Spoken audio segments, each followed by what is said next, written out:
আমাদের ফ্ল্যাটের উপরে দুর্গা থাকে আর তার নিচে পূজা থাকে। ওরা আমার খুব ভালো বন্ধু, একসাথে খেলা করি। চুপ।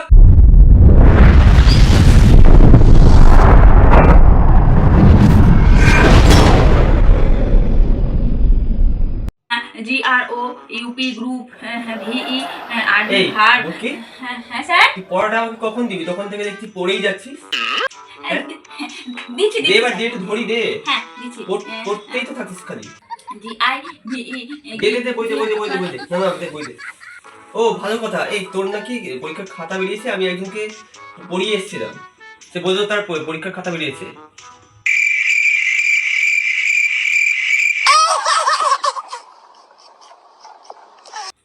দেখি স্যার কি খাতা বেরিয়েছে তোর? কই বের কর, তাড়াতাড়ি বের কর। খাতা তো বেরোয়নি স্যার। তাড়াতাড়ি দে দেখি। না স্যার, কই খাতা তো বেরোয়নি। না বেরিয়েছে। কি ওর বেরিয়েছে? ওটা কি লুকাচ্ছিস? कोई कुछ नहीं बोलेगा, कोई कुछ नहीं बोलेगा। দেখি কিছু না স্যার, কিছু না। এদিকে দে কি খাতা দেখি। আচ্ছা, বাংলা পরীক্ষা। কিরে, সব দেখি শূন্য পেয়েছিস তো দেখছি। चल झूठा। কিরে, খাতা কি অবস্থা? সব ভুল। শূন্য পেয়েছে 50-এ। কি অবস্থা তোর? বাংলা পরীক্ষা শূন্য পেয়েছিস? না স্যার দেখুন। আচ্ছা দাঁড়া, আমি দেখি কি লিখেছিস দেখি। আমি কতগুলো ভরে লিখেছি, তাও আমাকে শূন্য কেন দিয়েছে? দেখি কি লিখেছিস দেখি। আচ্ছা, প্রথম প্রশ্ন, দুর্গাপূজা কি? আচ্ছা, কি লিখেছিস? এসব কি জাতা লিখেছিস? তারপরে তোর হচ্ছে কারক কাকে বলে, কি লিখেছিস এসব উল্টোপাল্টা? এটা আবার এখানে তুই তোর নাম কি লিখেছিস এখানে? কেন? আমার নাম যা বুটকি, আমি লিখেছি তো স্যার। বুটকি বুঝলাম, তারপরে এই পাশে এগুলো কি দিয়েছিস? কুলেখা, পাপ্পু, রাজা, কুলেখা। আরে স্যার বুঝলেন না, তুমি সব নাম লিখে দিয়েছিস। এই যে এখন আমি বলছি, এই যে বুটকি রানী কুলেখা আমার নাম। হ্যাঁ, তারপরে হচ্ছে এই যে দেখি, আমি দেখতে পাচ্ছি না, পাপ্পু রাজা কুলেখা এটা হচ্ছে আমার কাকার নাম। আর এই যে কি নীলিমা রানী কুলেখা আমার কাকের নাম। আর কুলুয়া দাস হচ্ছে আমার মায়ের নাম। আর মন্টু দাস হচ্ছে আমার বাবার নাম। চুপ। এখানে শুধু তোর নাম চেয়েছে, এগুলো কার নাম লিখেছিস তুই এগুলো? হ্যাঁ স্যার, শুধু আমার নাম লিখলে স্যার বলবে কি করে যে এটা আমার খাতা? ও তো আমি সবার নাম লিখেছি, অনেক সময় হতে ছিল স্যার। এবার এগুলো কি লিখেছিস দয়া করে একটু পড়ে শোনা। কি লিখেছিস তুই? আমি আবার পড়ার দরকার নেই, তুই সারা বছর প্রচুর পড়াশোনা করেছিস। তুই এবার দয়া করে আমায়, আমি পড়ছি। দেখ, প্রথম প্রশ্ন লিখেছিস তুই। প্রথম প্রশ্ন হচ্ছে দুর্গাপূজা কি? হ্যাঁ দেখুন স্যার, আমি কতগুলো 3টে লাইন ধরে লিখেছি। যারা পড়তে যাবো, আমাদের ফ্ল্যাটের উপরে দুর্গা থাকে আর তার নিচে পূজা থাকে। ওরা আমার খুব ভালো বন্ধু, একসাথে খেলা করি। হ্যাঁ স্যার। চুপ। এটা কোনো ভালো উত্তর? তুই কি লিখেছিস এটা? হ্যাঁ, দুর্গাপূজা আমাদের শ্রেষ্ঠ উৎসব। এই দুর্গা আর পূজা সত্যি স্যার আমাদের ফ্ল্যাটের উপরে আর নিচে থাকে, আমার খুব ভালো বন্ধু। দুর্গাপূজা আমাদের বাংলাদেশের শ্রেষ্ঠ উৎসব। হ্যাঁ, তা তুই এখানে কি সব লিখে দিস? তোর বান্ধবীর কথা লিখে দিয়েছিস তো এখানে। নম্বর দেবে তোকে? শূন্য দিয়েছে, ঠিক করেছে। তারপরে দেখ কি লিখেছিস, কারক কাকে বলে। যদি স্যার 5টা লাইন ধরে লিখেছি, তাহলে আমাকে শূন্য দিয়েছে কেন? দেখি কেন শূন্য দিয়েছে। আমাদের পাড়াতে কারক নামে একটা লোক থাকে, তার ছেলের নাম হলো কারক। সে আমার ক্লাসমেট হয়। कौन है ये लोग? कहाँ से आते हैं ये? হ্যাঁ কি লিখেছিস? সত্যি তাই। কারক খুব ইম্পর্টেন্ট টপিক, ব্যাকরণ। আর তুই এখানে কি লিখে দিয়েছিস? ও তোমাকে ভালো বন্ধু কারো। তারপর দেখ কি লিখেছিস। শূন্য দিয়েছে না, বেশ করেছে শূন্য দিয়েছে। ব্যঞ্জন বর্ণ কাকে বলে? দেখ কি দিয়েছিস। ব্যঞ্জন বর্ণ হলো সাধারণত ব্যঞ্জন বাজাতে বাজাতে মুখে যে কথা বলা বা শব্দ করা হয়, উচ্চারণ করা হয়, তাকে বলা হয় ব্যঞ্জন বর্ণ।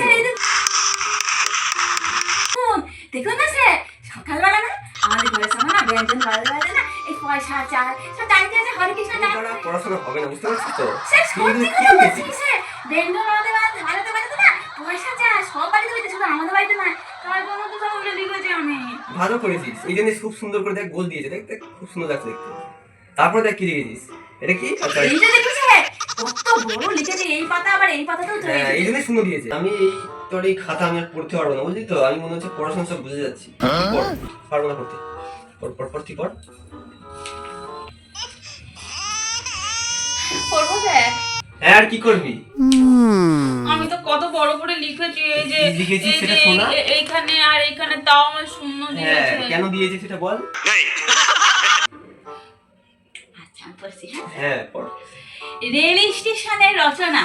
আচ্ছা, সকালে হাগু করে আমি আর আমার কাকা, হ্যাঁ, একসাথে একটু ঘুরতে যাব ঠিক করেছি।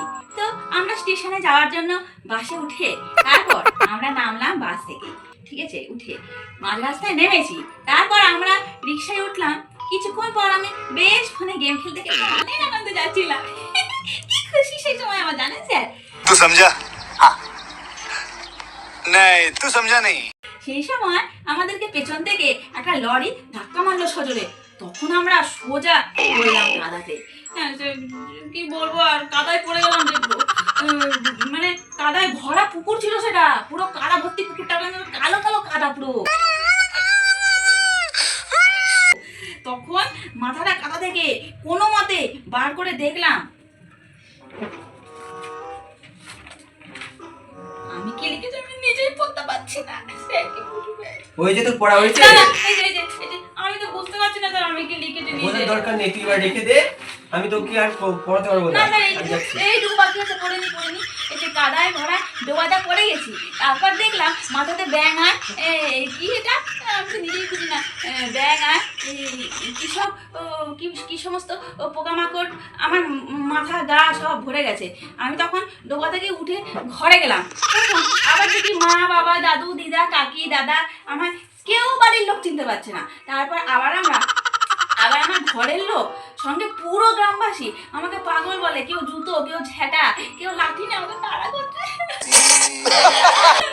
কি দুঃখ। তারপরে আর কি আমাকে ঘরে ঢুকতে দিল না, তারা আমাকে চিনতেই পারছে না। চিনতে পারছে না, কি করবো?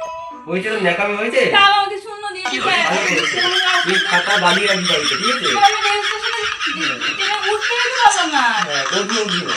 তুই রচনাটা একবার ভাববি, একবার দেখ কি লিখেছিস তুই। মানে রেল স্টেশনের রচনা লিখতে বলেছে আর তুই কি লিখেছিস?